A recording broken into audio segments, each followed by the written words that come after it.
हर हर महादेव। शिव पुराण की महान महिमा का वर्णन सुनने के लिए हमारे YouTube चैनल के साथ जुड़े रहें। साथ ही लाइक, शेयर एंड सब्सक्राइब जरूर करें। फिर रुद्र संहिताएं 3रा अध्याय। नारद जी का भगवान विष्णु से उनका रूप मांगना। सूत जी बोले, महर्षियों, नारद जी के चले जाने पर शिव जी की इच्छा से भगवान विष्णु ने एक अद्भुत माया रची। उन्होंने जिस और नारद जी जा रहे थे वहाँ एक सुंदर नगर बना दिया।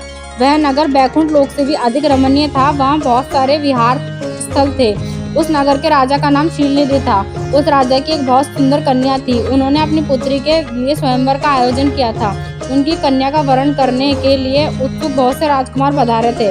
वहाँ बहुत चहल पहल थी। इस नगर की शोभा देखते ही नारद जी का मन मोहित हो गया। जब राजा शीलनिधि ने नारद जी को आते देखा तो उन्हें सादर प्रणाम करके स्वर्ण सिंहासन पर बैठाकर उनकी पूजा की। फिर अपनी देवी सुंदरी कन्या को बुलाया, जिसने महर्षि के चरणों में प्रणाम किया। नारद जी से उसका परिचय कराते हुए शीलनिधि ने निवेदन किया, महर्षि, ये मेरी पुत्री श्रीमती है। इसके स्वयंवर का आयोजन किया गया है। इस कन्या के गुणों दोषों को बताने की कृपा कीजिए। राजा के ऐसे वचन सुनकर नारद जी बोले, राजन, आपकी कन्या साक्षात लक्ष्मी है। इसका भावी पति भगवान शिव के समान वैभवशाली, त्रिलोक जय, वीर तथा कामदेव को जीतने वाला होगा। ऐसा कहकर नारद मुनि वहाँ से चले गए। शिव की माया के कारण वे काम के विष तो सोचने लगे कि राजकुमारी को कैसे प्राप्त करूं। स्वयंवर में आए सुंदर एवं वैभवशाली राजाओं को छोड़कर भला ये मेरा वरण कैसे करेगी। वह सोचने लगे कि नारियों का सौंदर्य बहुत प्रिय होता है। सौंदर्य को देखकर ही श्रीमती मेरा वरण कर सकती है।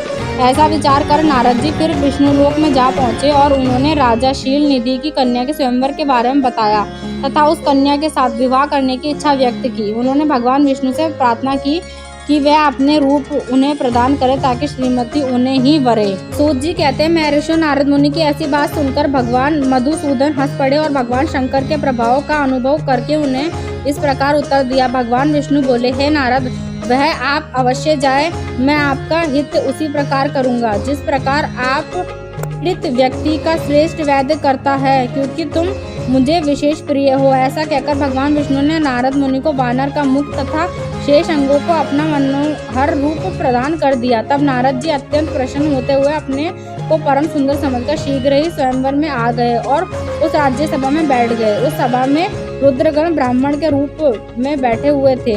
नारद जी का वानर रूप केवल कन्या और रुद्रगणों को ही दिखाई दे रहा था। बाकी सबको नारद जी का वास्तविक स्वरूप ही दिखाई दे रहा था। नारद जी मन ही मन प्रसन्न होते हुए श्रीमती की प्रतीक्षा कर रहे थे।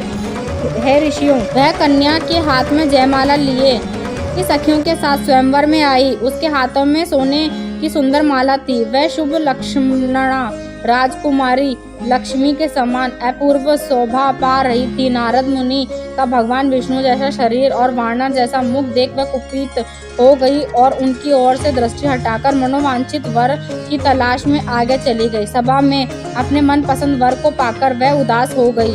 उसने किसी के भी गले में वरमाला नहीं डाली। तब भगवान विष्णु राजा का वेशभूषा धारण कर वहां आ पहुंचे।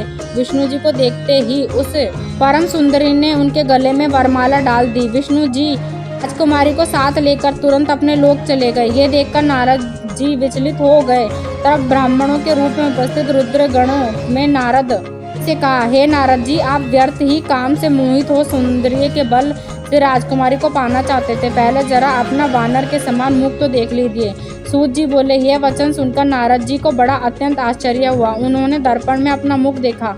वानर के समान मुख को देखकर वे अत्यंत क्रोधित हो उठे तथा दोनों रुद्रगणों को शाप देते हुए बोले, तुमने एक ब्राह्मण का मजाक उड़ाया है, अतः तुम ब्राह्मण कुल में पैदा होकर भी राक्षस बन जाओ।